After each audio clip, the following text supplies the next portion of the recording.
Hello दोस्तों, नमस्कार। कैसे हो आप सभी लोग। टीचर्स एकेडमी के इस ऑनलाइन मंच पे आप सभी का मैं अरुण पाठक स्वागत करता हूं। मित्रों, मेरे प्यारे दोस्तों, टीचर्स एकेडमी लगातार आपके लिए लगातार हमेशा प्रयास करती रहती है और जिसका एक सीधा जीता जागता एग्जाम्पल पुनः आज दिल्ली सल्तनत दिल्ली सल्तनत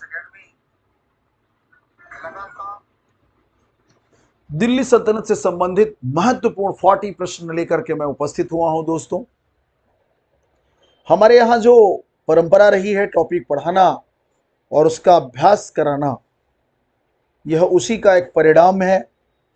तो आइए फटाफट आप सभी लोग जुड़ जाइए और तुरंत आप लोगों को बेहतरीन 40 क्वेश्चंस जो निश्चित एग्जाम क्रैक करने में आपकी मदद करेंगे, उसे लेकर मैं अरुण पाठक उपस्थित हुआ हूं।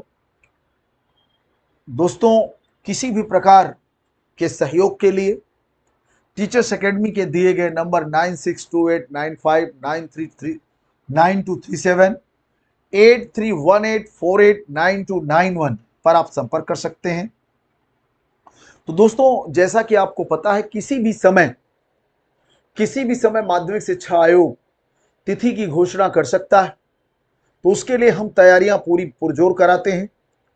पूरे हमारे टॉपिक वाइज रिकॉर्डेड वीडियोस उपलब्ध हैं। टॉपिक वाइज अभ्यास प्रश्न हम खुद कराते हैं, क्योंकि टॉपिक वाइज जब अभ्यास प्रश्न बच्चा करता है तो उसका कॉन्फिडेंस लेवल हाई हो जाता है। तो आज उन्हीं प्रश्नों को लेकर के उपस्थित हुआ हूं। तो सभी का स्वागत। Nishtha, Ajay, Shashi, Sheetal, Manisha, Vibha, Sameer, all of you, जितने भी लोग देख रहे हो सभी का स्वागत है। बस आप सभी से एक ही मात्र रिक्वेस्ट है कि से अधिक लोग जुड़ें, सब्सक्राइब करें और लाइक व शेयर करें। तो देखिए, आपकी स्क्रीन पर पहला प्रश्न ये आने जा रहा है ना। इसमें आप देख सकते हैं, जल्द ही आपके सामने प्रश्न होगा। प्रश्न की श्रृंखला में शुरू करके पहला प्रश्न आपके पास लेके आया हूं कि तुर्की जनजातियों में कौन शामिल नहीं था। देखिए, जो तुर्की जनजातियां थी, इसमें कौन नहीं था। जैसे ऑप्शन में है सल्जूक, गुलजा, खिजाई, इलबरी, करलूक। करलूक, संसाबा आपके ऑप्शन में है। तो इसमें आप सभी को आंसर देना है कि कौन सा उसमें सम्मिलित नहीं था। सेल्जुक, गुज, करलुग, संसाबा, संसाबना। तो चलिए फटाफट आंसर दीजिए। तो देखिए मित्रों, इसका जो आंसर है, सभी भौचक्के हैं, कोई जवाब नहीं दे पा रहा। मेरी आवाज आ रही है स्पष्ट? आवाज तो स्पष्ट है या डरे हुए हैं आप? प्रश्न नहीं आ रहा? पहला ही प्रश्न गूगली कर गया। कमेंट्स प्लीज, जल्दी जल्दी। समीर, विभा, मनीष, शीतल, कहां है सारे लोग? तो जो अफगानिस्तान की जनजातियां थी, उसमें सेल्जुक थे, गुज थे। कमेंट्स आपके नहीं दिख रहे हैं, कहां गायब हो गए? बहुत बढ़िया। सेल्जुक थे, गुज थे, करलुक थे, संसावना इसमें सम्मिलित नहीं थे। अजय, क्या हो गया? इसका आंसर होगा डी। पहले का आंसर आप सभी का क्या होगा? पहले का आंसर आप सभी का डी होगा। ये अफगानिस्तान की जो जनजातियां हैं,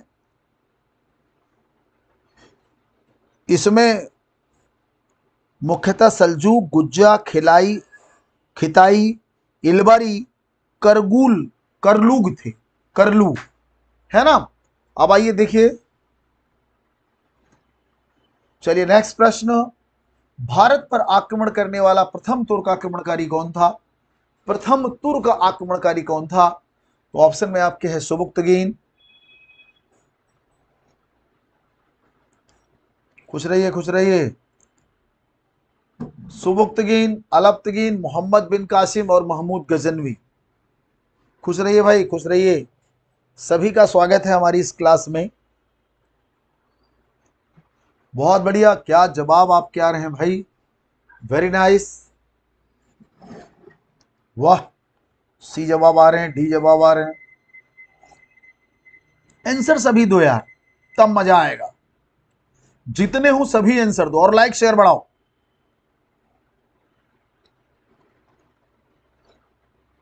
देखिए इसमें प्रश्न आपने पढ़ा नहीं, अगर प्रथम मुस्लिम मुस्लिम अटैकर हो तब तो इसका आंसर सी होता, लेकिन इसमें पूछ रहा प्रथम तुर्क आक्रमणकारी कौन था, तो पहला तुर्क आक्रमणकारी था इसमें सुबुक्तगीन, तो दूसरे का आंसर होगा ए, क्योंकि प्रश्न पूछ रहा है प्रथम तुर्क आक्रमणकारी, न कि प्रथम मुस्लिम आक्रमणकारी। अधिकांशतः एग्जाम में आप लोग हमेशा गलतियां करते हैं, हमेशा गलतियां करते हैं, ठीक है, तो आप पढ़ते नहीं क्वेश्चन को कायदे से। जितने लोगों ने ए आंसर दिया है वही सही है, पहला तुर्क अटैकर सुबुक्तगीन था, है ना। मोहम्मद बिन कासिम ये अरब था या प्रथम मुस्लिम अटैकर था, तुर्क भी मुस्लिम थे, तो पहला तुर्क आक्रमणकारी जब भी पूछेगा आंसर आपका होगा सुबुक्तगीन। सुबुक्तगीन ने ही सबसे पहले हमारी पश्चिमोत्तर सीमा लाइन पर आक्रमण कर दिया था। तो देखिए इसी प्रकार से प्रश्न दिखने वाला हल्का है, लेकिन ये आपको, है ना, आपके जवाब में गूगली कर दिया, आप उल्टा आए। ऐसे ही रियल एग्जाम में भी आप सभी लोग गलतियां करते हैं। अब आइए देखिए नेक्स्ट प्रश्न आपके सामने पड़ा है कि निम्नलिखित शासकों के शासन काल को कालक्रम में व्यवस्थित कीजिए, कूट का प्रयोग करिए। ये सभी अटैकर हैं इंडिया पर, सभी इंडिया के अटैकर हैं, ध्यान दीजिए, मोहम्मद बिन कासिम, महमूद गजनवी, तैमूर, चंगेज। तो इसमें क्या आंसर होगा? इसमें क्या आंसर होगा? तो जितने लोगों ने, देखिए सबसे पहले मोहम्मद बिन कासिम आया 712 में, महमूद गजनवी 1000 से शुरू कर दिया अटैक, तैमूर लंग 1398 में आया, चंगेज आपका 1221 एडी में आया। तो इसमें 1 2 4 3 अर्थात बी आंसर होगा।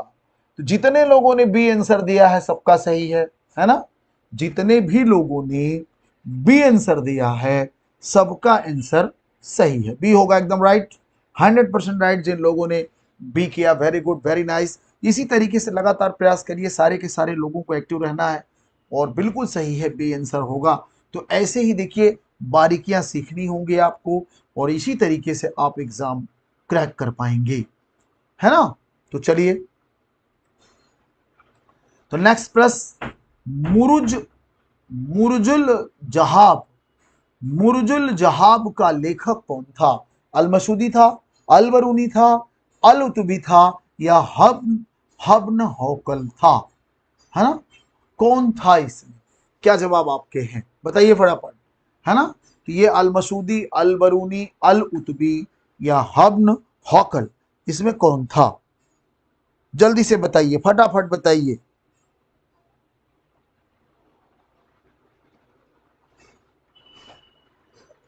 वेरी नाइस, बहुत बढ़िया, बहुत से लोग जवाब दे रहे हैं, वेरी नाइस, क्या बात है। तो आपको बता दूं इसमें अल बरूनी की जो सबसे प्रमुख किताब है वो किताबुल हिंद है, तहकीक हिंद है, उतबी की अलग है, हौकल की अलग है। अल मसूदी ये अरबी राइटर है, बगदाद का निवासी है। इसका आंसर ए होगा, 4 का आंसर ए होगा, है ना। 4 का आंसर क्या होगा? 4 का आंसर ए होगा दोस्तों, है ना। ये ध्यान देना है आप सभी लोगों को कि 4 का आंसर क्या हो जाएगा? ए होगा। ये बगदाद का मूल निवासी था, ध्यान दीजिएगा, और इसे अरब का हेरोडोटस कहते हैं। क्या कहते हैं, अरब का हेरोडोटस माने अल मसूदी। तो फटाफट, बहुत बढ़िया, वेरी नाइस, डटे रहो बहादुरों। अब देखिए निम्नलिखित में से, देखिए ये जो प्रश्न था ये बेहतर प्रश्न है, ये एग्जाम में आया हुआ प्रश्न है ना। यूपी की जो भी परीक्षाएं होती हैं, चाहे वो एलटी होती हो, चाहे वो जीआईसी प्रवक्ता होती हो, अथवा टीजीटी, पीजीटी, एनवीएस, केवीएस, ये सारे प्रश्नों का समावेश करने का प्रयास करता हूं, जिससे हमारे बच्चे बेहतर प्रदर्शन कर पाएं। हर टाइप के बनने वाले प्रश्नों पर उनका अभ्यास हो सके, यही मेरा प्रयास होता है। तो नेक्स्ट प्रश्न आपके पास है, देखिए निम्नलिखित में से कौन सी ऐतिहासिक रचना भारत मुस्लिम शासन के प्रारंभ को रेखांकित करती है? ताजुल माशिर, तारीख यामनी, चचनामा या सियासतनामा? वेरी नाइस, बहुत बढ़िया, बहुत बढ़िया, वेरी गुड, क्या बात है भाई, सभी के जवाब बड़े अच्छे आ रहे हैं। चचनामा है ना, चचनामा अथवा विजयनामा है ना, जो अज्ञात लेखक ने लिखी थी, इसका आगे चल के ट्रांसलेट भी किया गया। कहते हैं चचनामा को अभी जो कहा जा रहा है, रिसेंट रिसर्च ये बताया जा रहा है कि अली अहमद ने इसको अरबी भाषा में लिखा है। किस भाषा में लिखा है? अरबी भाषा में लिखा। इसे फतेहनामा भी कहते हैं। और इसे नासिरुद्दीन कुबाचा के समय में इसका फारसी अनुवाद किया था अल कूफी ने इसका फारसी अनुवाद किया था। बहुत बढ़िया, जवाब सभी दीजिए, ये आधे अधूरे जवाब से मजा नहीं आता भाई। तो नेक्स्ट प्रश्न आपकी स्क्रीन पर है, मंगोलों का आक्रमण सर्वप्रथम किस सुल्तान के समय में हुआ? मंगोलों का आक्रमण सर्वप्रथम किस सुल्तान के समय में हुआ? कितने लोग बता सकते हैं? इल्तुतमिश, बलबन, अलाउद्दीन खिलजी या शेर शाह? वेरी गुड, देखता हूं कितने लोग जवाब दे पाते हैं। जिनको मैंने पढ़ाया वो जरूर जवाब देंगे, ऐसा मुझे लगता है। बाकी जवाब न दे पाए तो बात अलग है? तो अभी थोड़ी देर पहले बताया,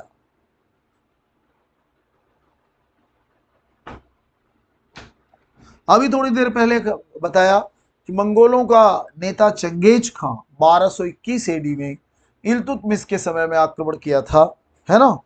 और आपको ध्यान होगा कि मैंने आपको पढ़ाया भी था, चंगेज खां के 3 पौत्र भी थे, मौनगिगी, कुबलाई खां और हलाकू। ये सभी भी एक से बढ़कर एक शासक हुए। तो ये इल्तुतमिश का समय है 1221 एडी में। इल्तुतमिश सिंधु नदी पर आए हुए इस सुल्तान को, है ना, वापस बौद्धिक कौशल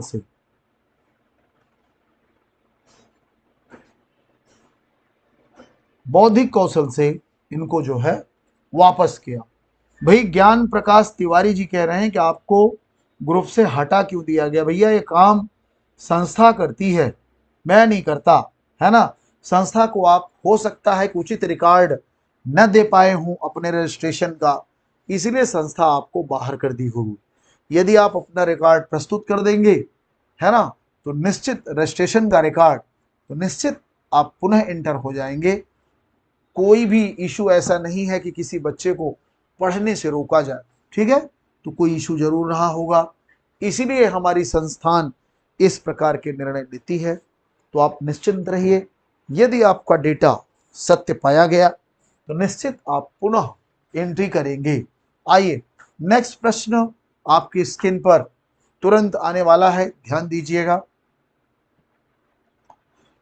अपने विख्यात नेता चंगेज खां के नेतृत्व में मंगोल प्रथम बार सिंधु नदी के किनारे कब संगठित हुए? ऐसा लग रहा था कि बस अब हमला कर देंगे, तो अभी थोड़ी देर पहले आपको बताया मैंने, है ना।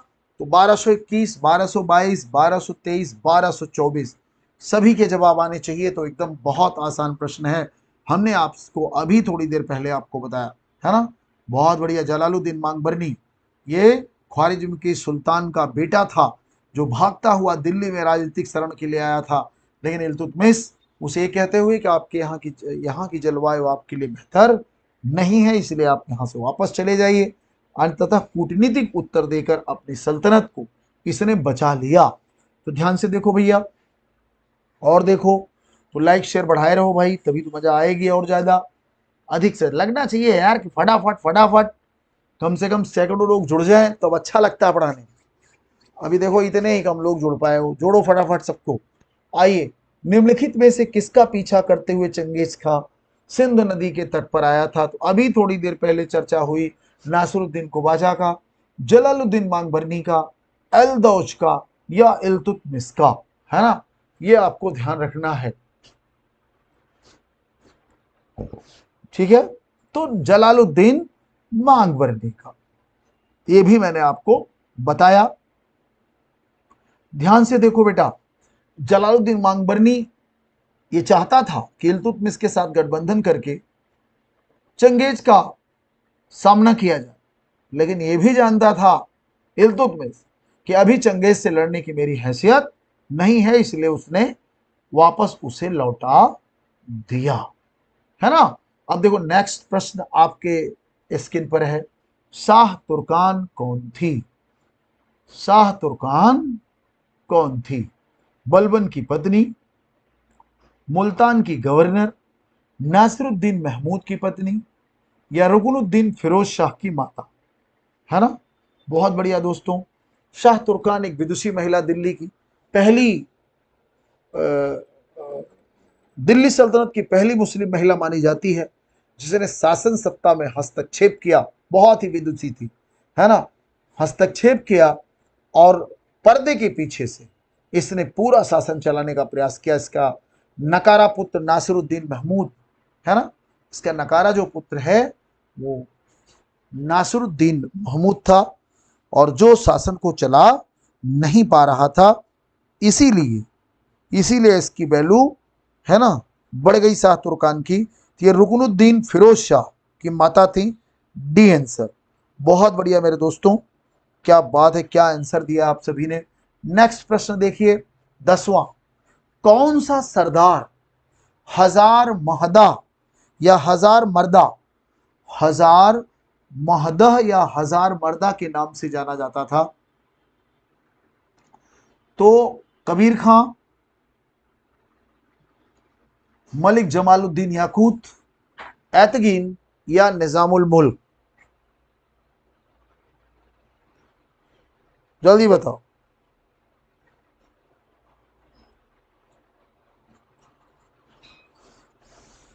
ये एक पद होता है, हजार सैनिकों के साथ रहने वाला एक ये पद होता है जो इसे मिला हुआ था।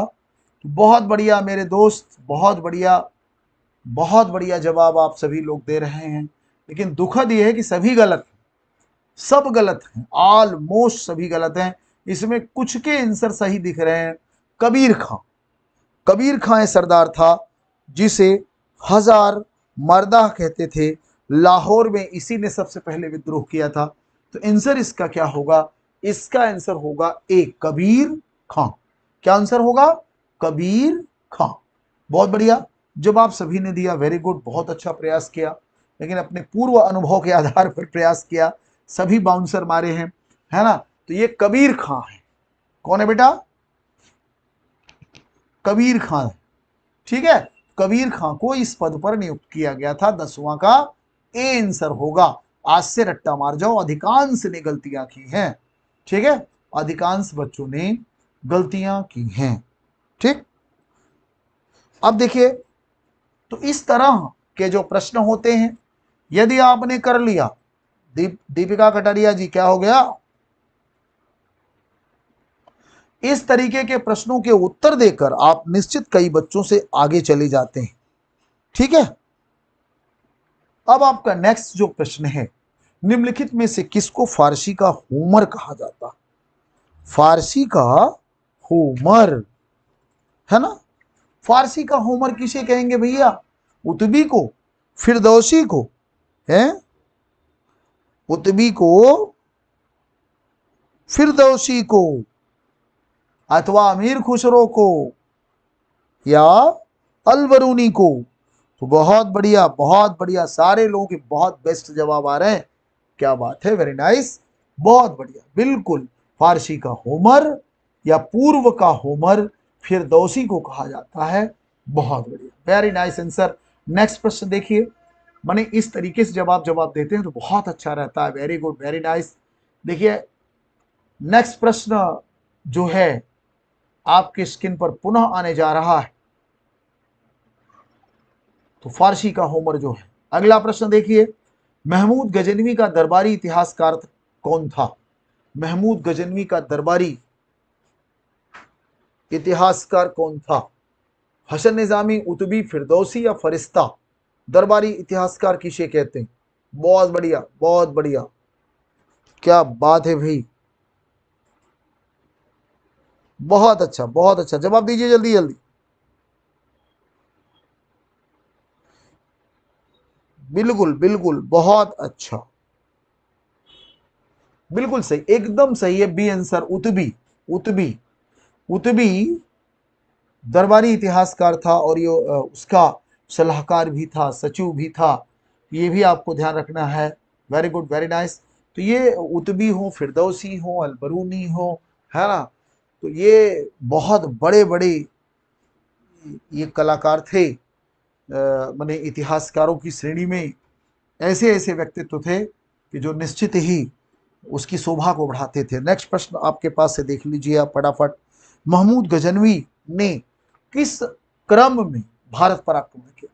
सबसे पहले कहां, सबसे पहले कहां, ये आपको देखना है। तो महमूद गजनवी ने कहां किया? मुल्तान, कन्नौज, मथुरा, थानेश्वर, कश्मीर, या कश्मीर, कन्नौज, मथुरा, मुल्तान, थानेश्वर, या कश्मीर, मुल्तान, थानेश्वर, मथुरा, अथवा डी ऑप्शन में जब आप आएंगे तो मुल्तान, थानेश्वर, कश्मीर, मथुरा और कन्नौज। ये बीच का अटैक है जिसमें आपको आंसर बिल्कुल सही है।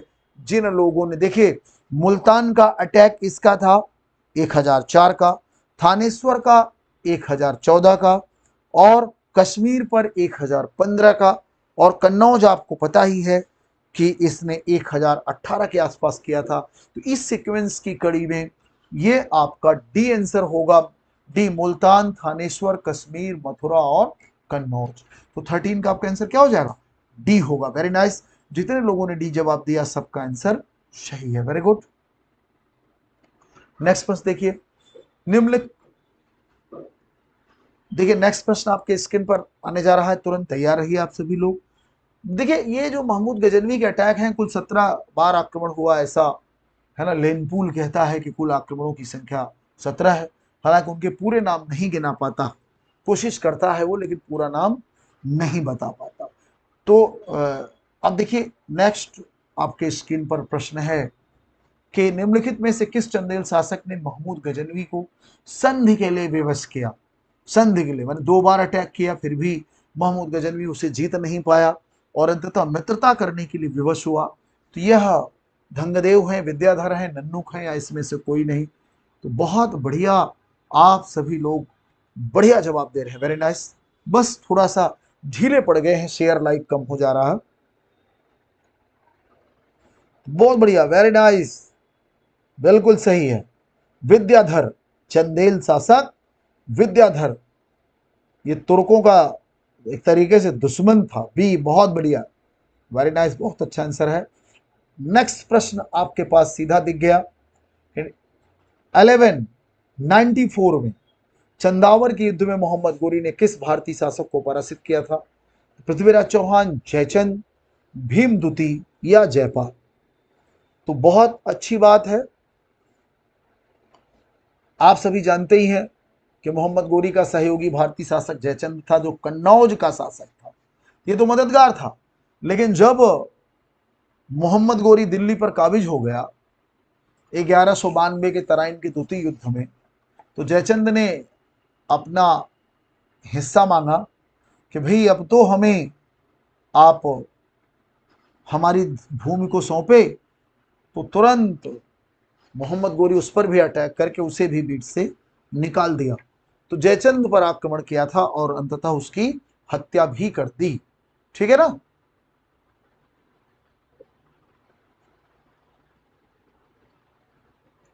हत्या भी कर दी।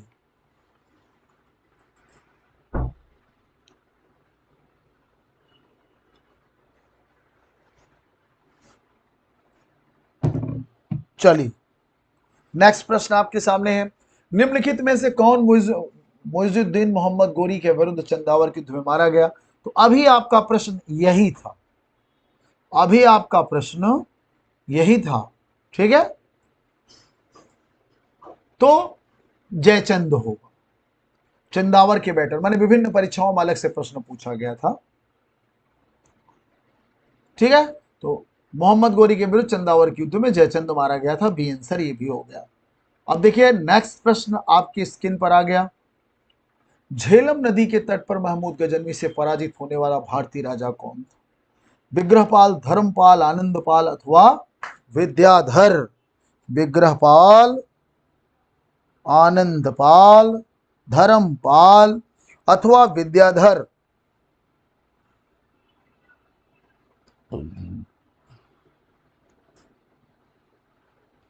एक यहां पर वैहिंद नामक जगह है,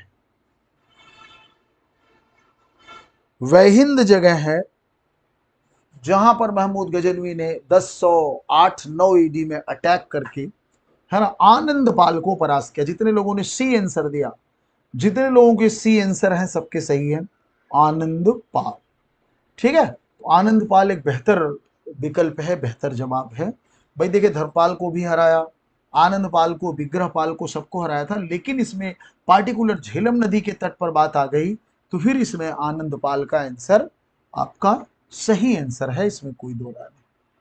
हाँ, हिंदू शाही वंश, शाही वंश से काम नहीं चलेगा जय, हिंदू शाही वंश। चलिए नेक्स्ट प्रश्न, भारत में गुलाम या दास वंश की नींव किसने रखी? दास गुलाम वंश की नींव किसने रखी? आप सभी को पता ही है कि गुलाम वंश की नींव कुतुबुद्दीन ऐबक ने रखी, क्योंकि स्वयं मोहम्मद गोरी का गुलाम था। तो गुलाम वंश की नींव किसने रखी थी? इसी ने रखी थी, अर्थात बी आंसर 18 का B answer. Very good, very nice. इसी तरीके से आप सभी लोग प्रश्न करेंगे तो बहुत बेहतर होगा।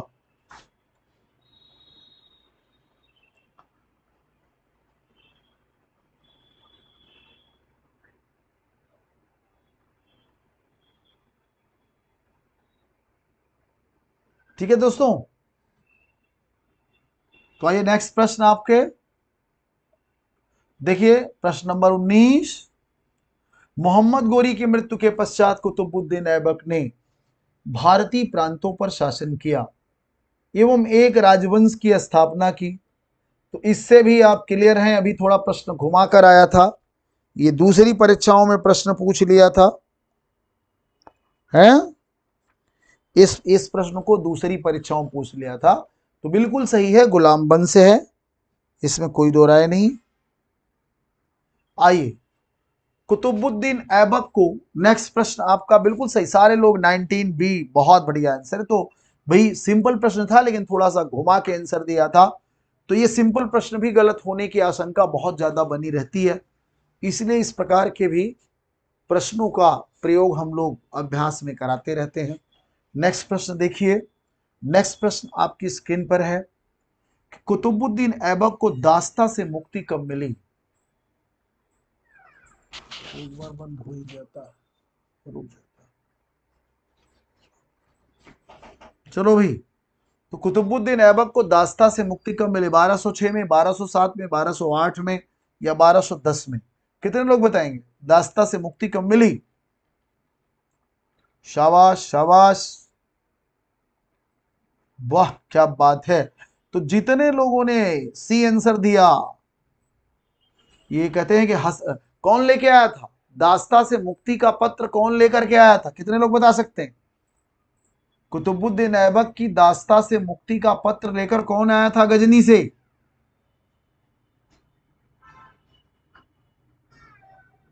बता सकते हो? कुतुबुद्दीन ऐबक के दास्ता का पत्र, दास्ता से मुक्ति का पत्र कौन लेके आया था? हैं? दास्ता से मुक्ति का पत्र कौन लेके आया था?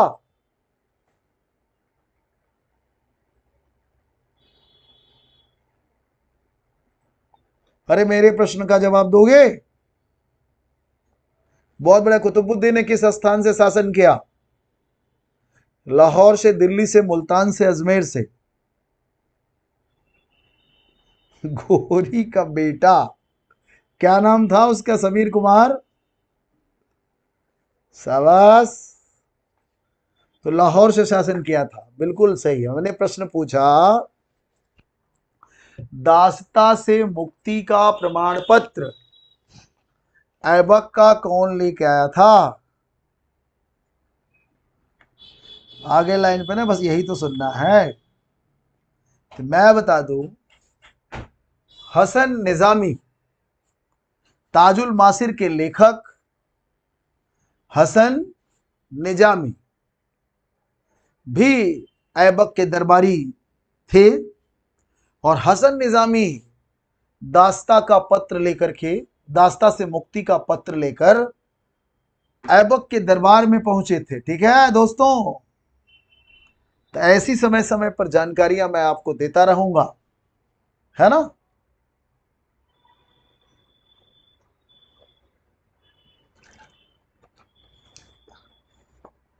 बिल्कुल बताऊंगा माया मिश्रा जी, आप घबराइए नहीं, मेरा तो यही काम ही है।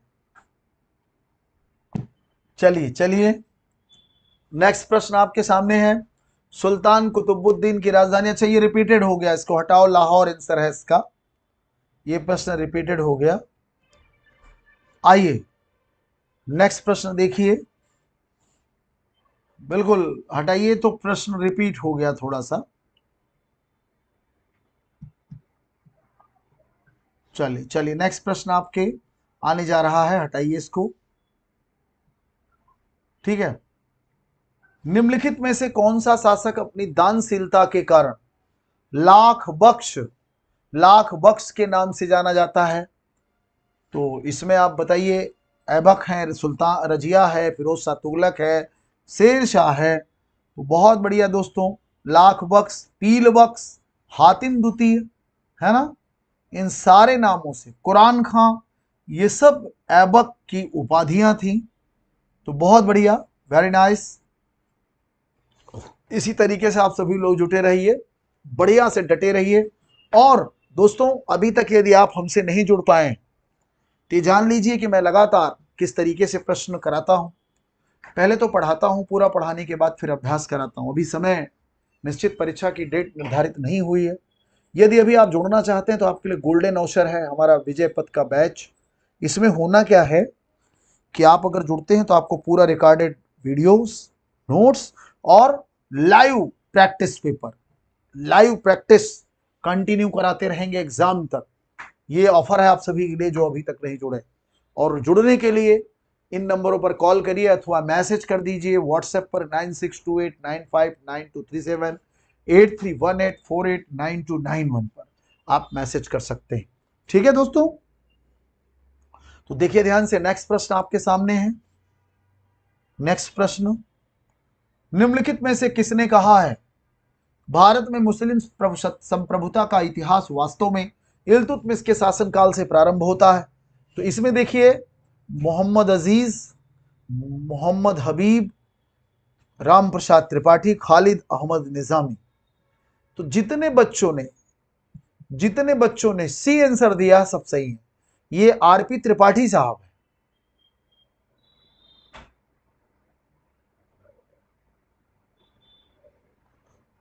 चाय तैयार है, ले आओ।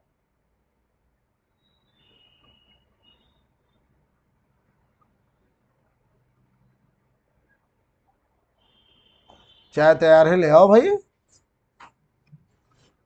बहुत बढ़िया, चलिए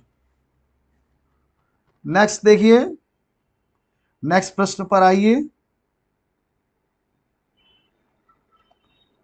आप सभी लोग, बहुत बढ़िया, जवाब अच्छा है।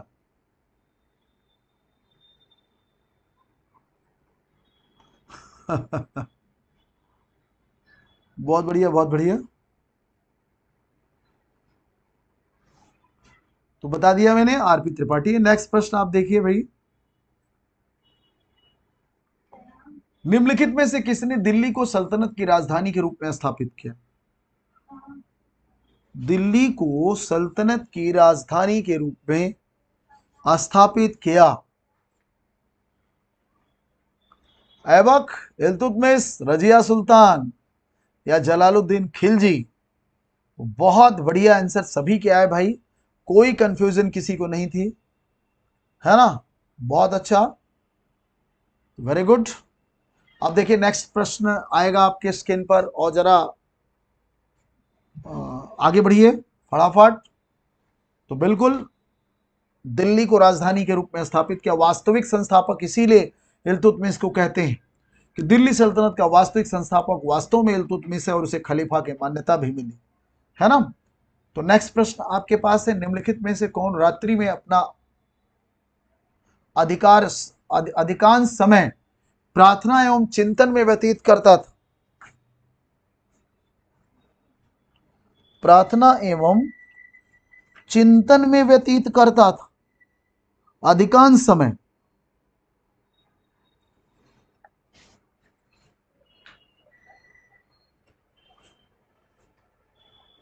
कौन व्यतीत करता था? कौन बता रहा है आंसर?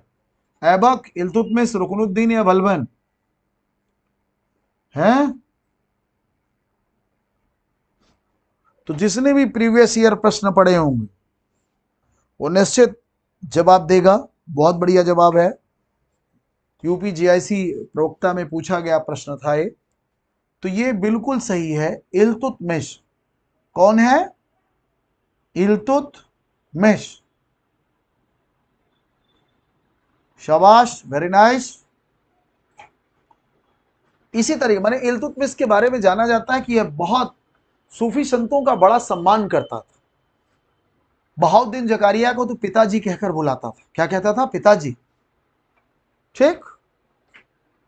नेक्स्ट प्रश्न आपके सामने है, ध्यान दीजिए। इल्तुतमिश द्वारा सत्ता ग्रहण करने का आधार क्या था? ऐबक का दामाद होना, बल प्रयोग से सत्ता पाई, दिल्ली के तुर्की अमीरों व सैन्य अधिकारियों ने उसका चयन किया, या लाहौर स्थित अमीरों द्वारा वह चयनित हुआ? क्या आंसर होगा? वेरी गुड, बताओ फटाफट।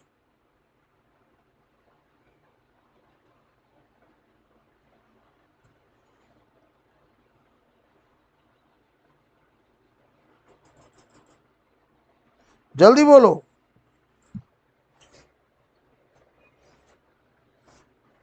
बहुत बहुत अच्छी बात है समीर, बाउंसर मार दिया तूने फिर से। तो दिल्ली के तुर्क अमीरों ने उसका चयन किया था, सहयोग किया था। किसके विरुद्ध? आराम शाह के विरुद्ध। तो सी आंसर होगा 27 का। 27 का सी आंसर होगा, है ना? दिल्ली के अमीरों ने ही तो बुलाया था उसे बदायूं से। हाँ हाँ, बिल्कुल सही, बिल्कुल सही, आ जाओ। तो देखो, इस तरीके से दिल्ली के अमीरों ने उसे बुलाया था। जिसने भी सी आंसर दिया सबका जवाब सही है। बहुत बढ़िया, इसी तरीके अभ्यास करते रहिए और निश्चित आपको मजा आएगी। आगे देखिए, नेक्स्ट प्रश्न है, सुल्तान इल्तुतमिश के शासनकाल में न्याय चाहने वाले व्यक्ति को क्या पहनना पड़ता था? किस रंग की पोशाक पहननी पड़ती थी इल्तुतमिश के समय में?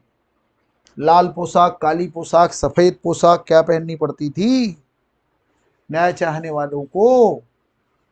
है तो लाल पोशाक, रजिया लाल रंग धारण कर, पोशाक धारण कर दिल्ली की जनता से जस्टिस मांगने गलियों गलियों में टहली थी।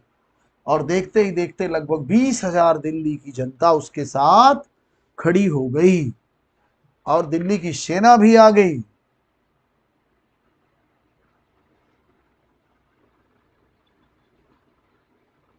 ठीक है, बहुत बढ़िया, क्या बात है दोस्तों, शाबाश।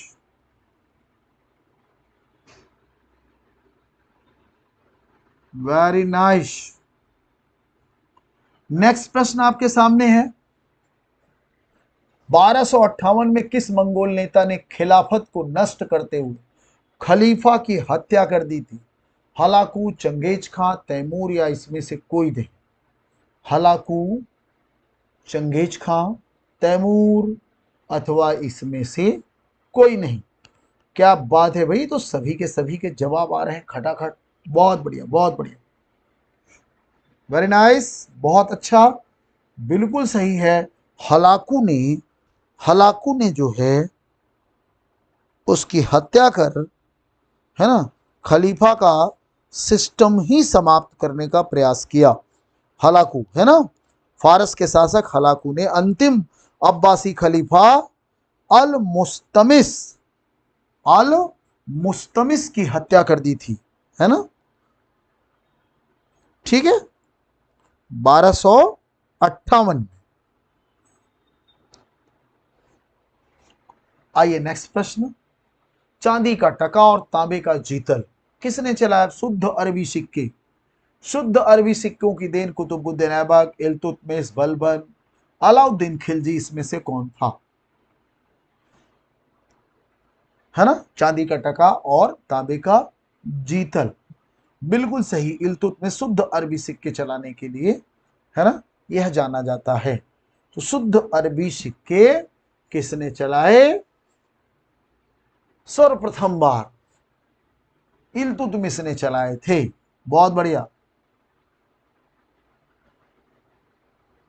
बहुत अच्छी बात मिथिलेश सिंह, सारे क्वेश्चन आप अच्छे से कर रहे हो, थैंक यू वेरी मच।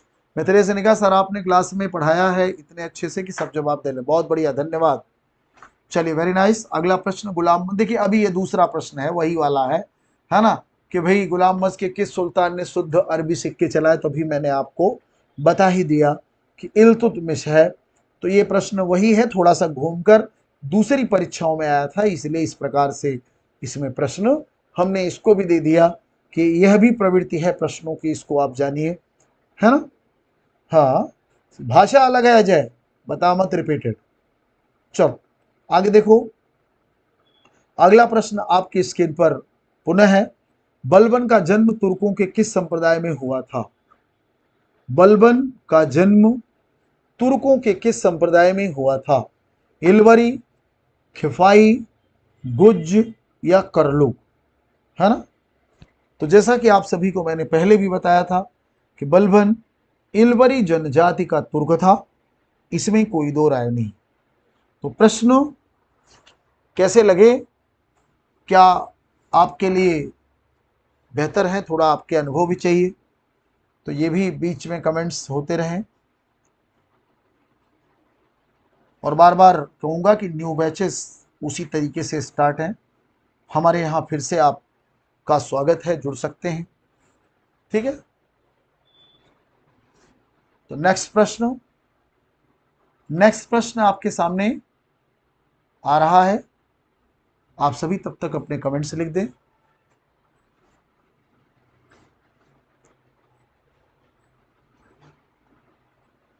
ईरानी त्योहार,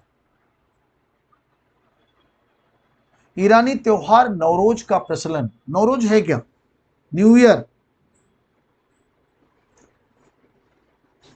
बिल्कुल ऐसे चलते रहेंगे, चलते रहेंगे बिल्कुल। अभी तो समय तो आने दो, अभी तो कभी कभी आऊंगा 125 प्रश्न लेकर, 125 प्रश्न लेके पहुंचूंगा, दर्शन घबरा कायरा। तो ईरानी त्योहार नवरोज बलबन, बलबल ने चलाया, डी डी 33 का डी आंसर होगा। ए नहीं बेटा, डी आंसर होगा। बहुत बढ़िया, वेरी इंटरेस्टेड प्रश्न था। पारसी का नया वर्ष, बहुत बढ़िया।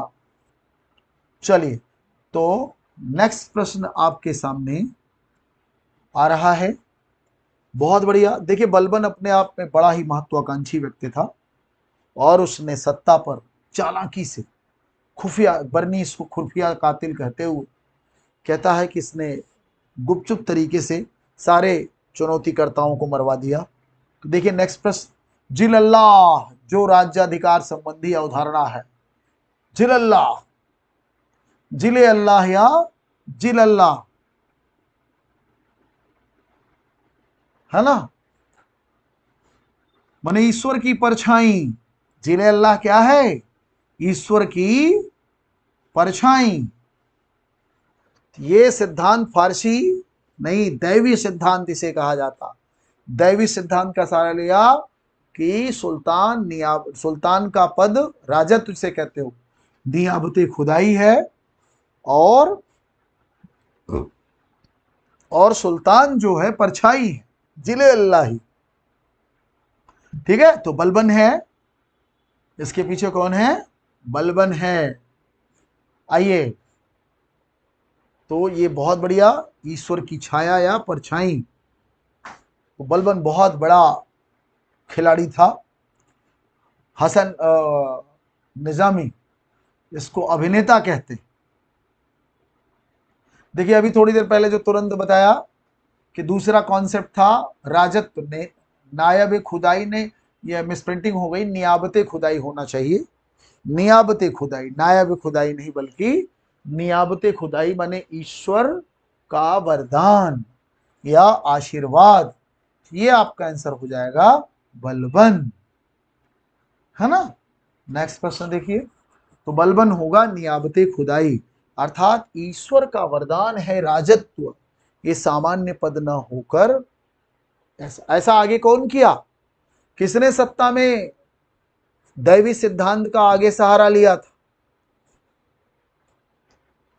आगे मुगलों में किसने सहारा लिया था दैवी सिद्धांत का?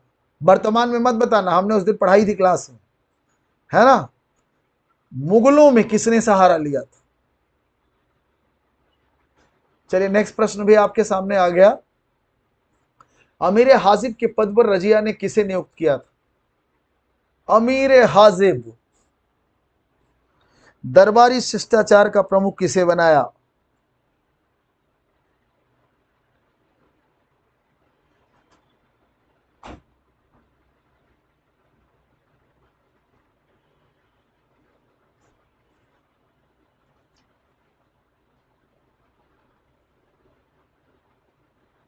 जल्दी बताओ।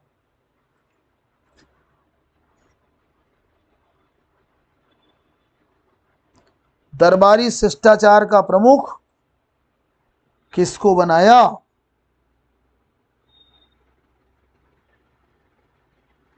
जलालुद्दीन याकूत, कबीर खान, इख्तियारुद्दीन ऐतगीन।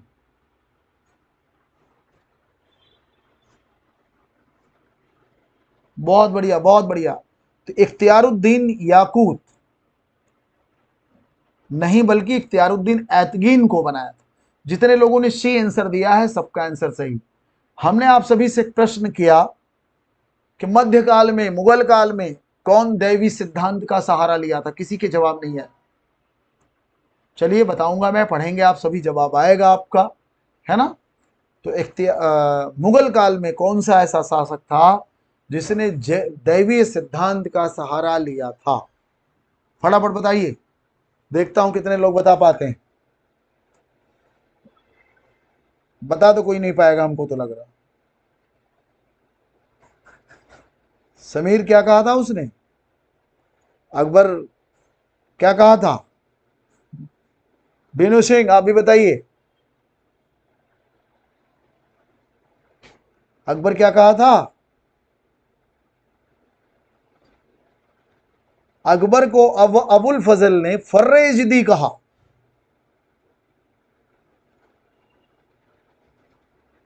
अकबर सही है, जितने लोगों ने गेस मारा, पता किसी को नहीं। समीर तो देखो उत्तर बदल दिया अपना, समीर बदल दिया। अकबर एकदम सही होगा जो मैंने बताया, फर्रे इजदी। अबुल फजल कहता है कि अकबर में फर्रे इजदी था, ईश्वरीय प्रकाश।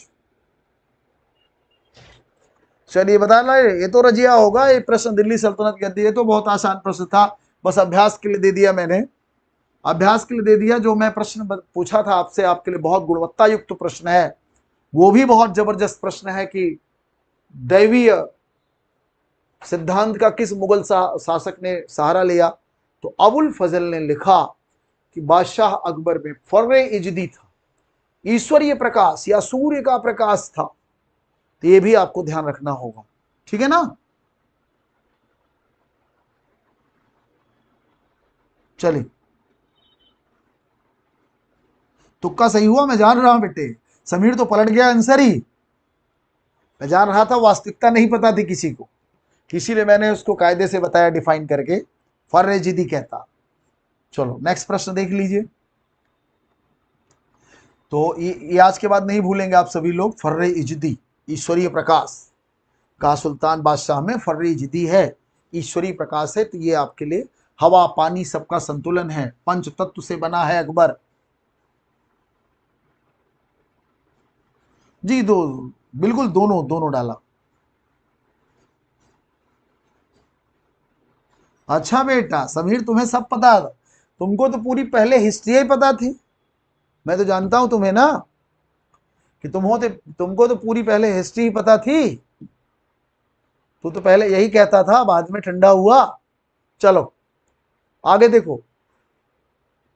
सुन्नी और शियाओं के मध्य सबसे अधिक सांप्रदायिक विवाद किसके काल में हुआ? ऐबक, बलबन, अलाउद्दीन खिलजी या रजिया? किसके समय में सबसे ज्यादा विवाद हुआ? ध्यान से सुनो, कौन सा होगा आंसर? ऐबक। विवाद सबसे ज्यादा कहां हुआ सुन्नी शियाओं के मध्य? ऐबक, बलबन, खिलजी, रजिया?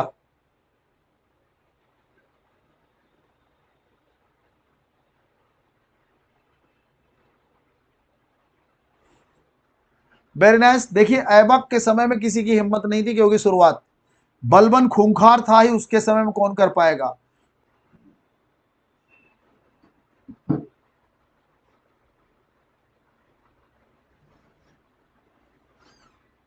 ठीक बेटा, ध्यान से सुनो। तो नेक्स्ट प्रश्न आपके लिए,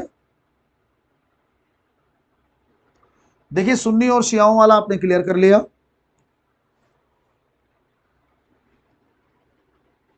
निम्नलिखित में से एक महिला मध्यकालीन युग में शासिका नहीं रही। एक महिला मध्यकालीन युग में शासिका नहीं रही। तो आज का ये अंतिम प्रश्न है।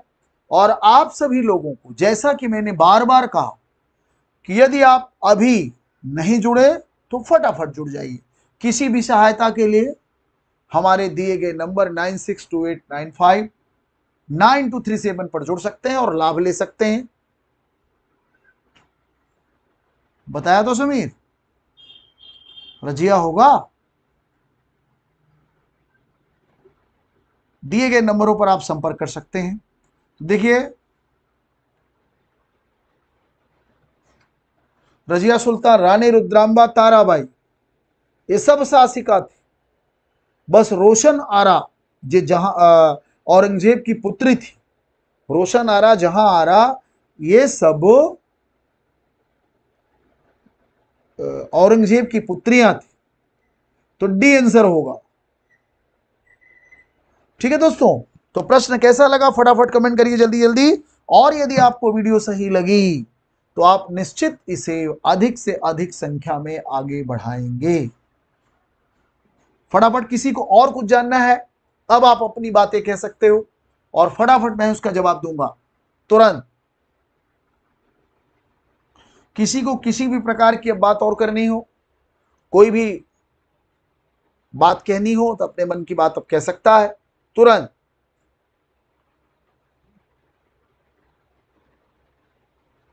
बिल्कुल, ये प्रयास सदैव जारी रहेगा और बस आप लोग इसे अधिक से अधिक लोगों तक बढ़ाइए। तो थैंक यू वेरी मच, धन्यवाद। जल्द ही फिर मिलेंगे इसी प्रकार से प्रश्न लेकर के, जो आप सभी लोगों का विकास कर सके प्रश्न। Thank you very much.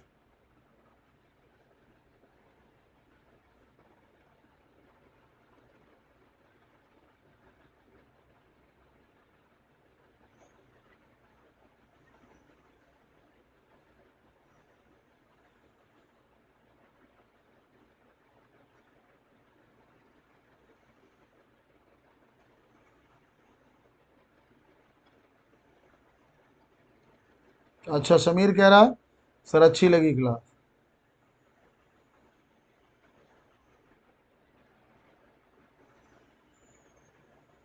क्या समस्या है? कुछ आपकी ऐप समस्या होगी। नहीं तो टेलीग्राम पर भी तो आज था अनिल राजपूत जी, आज तो टेलीग्राम पर भी था।